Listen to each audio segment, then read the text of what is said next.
തളാപ്പ് ശ്രീ സുന്ദരേശ്വര ക്ഷേത്രത്തിൽ അയ്യപ്പ ഭക്തർക്കായി ഇടത്താവളം ഒരുങ്ങി. അയ്യപ്പ സേവാ സംഘത്തിന്റെ നേതൃത്വത്തിലാണ് ഇടത്താവളം ഒരുക്കിയത്. അന്നദാനം ഉൾപ്പെടെയുള്ള ക്രമീകരണത്തോടെയാണ് ഇടത്താവളം പ്രവർത്തിക്കുക. നിരവധി അയ്യപ്പ ഭക്തരാണ് തളാപ്പ് സുന്ദരേശ്വര ക്ഷേത്രത്തിൽ നിന്നും ശബരിമല ദർശനത്തിനായി പുറപ്പെടാറുള്ളത്. അവിടെ വിപുലമായ ഇടത്താവളം ഒരുക്കുകയാണ് അയ്യപ്പ സേവാ സംഘം. ഇടത്താവളത്തിന്റെയും അന്നദാനത്തിന്റെയും ഉദ്ഘാടനം നിത്യാനന്ദ യോഗാശ്രമം മഠാധിപതി യോഗാനന്ദ സരസ്വതി സ്വാമി നിർവഹിച്ചു.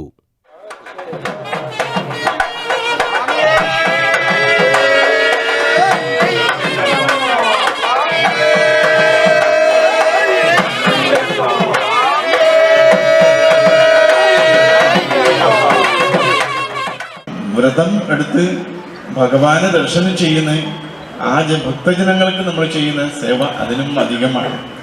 ദാനം എങ്ങനെ ചെയ്യണം? ശ്രദ്ധ കൊണ്ട് ചെയ്യണം. ദാനം പശ്ചാത്താപമില്ലാതെ ചെയ്യണം.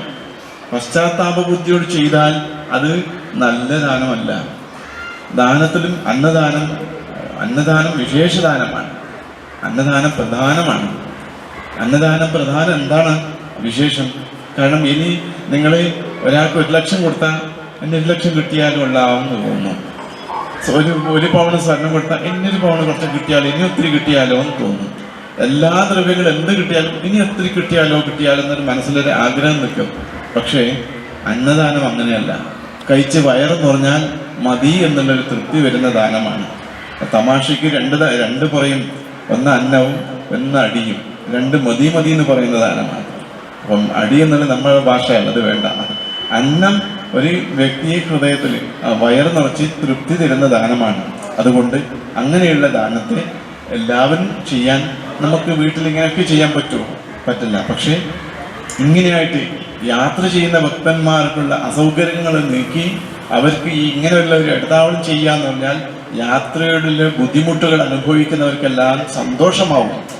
ജനുവരി 19 വരെ ഇടത്താവളത്തിന്റെ പ്രവർത്തനമുണ്ടാകുമെന്നും 3 നേരം ഭക്ഷണം നൽകുമെന്നും ഭാരവാഹികൾ പറഞ്ഞു. ചടങ്ങിൽ കൊയ്യം ജനാർദ്ദനൻ അധ്യക്ഷത വഹിച്ചു. KC Soman Nambiar, PK Madhusoodanan, doctor M Hariprabha, PK Balakrishnan, TK Rajendran, KP Vinod Kumar തുടങ്ങിയവർ സംസാരിച്ചു. News bureau, Kannur.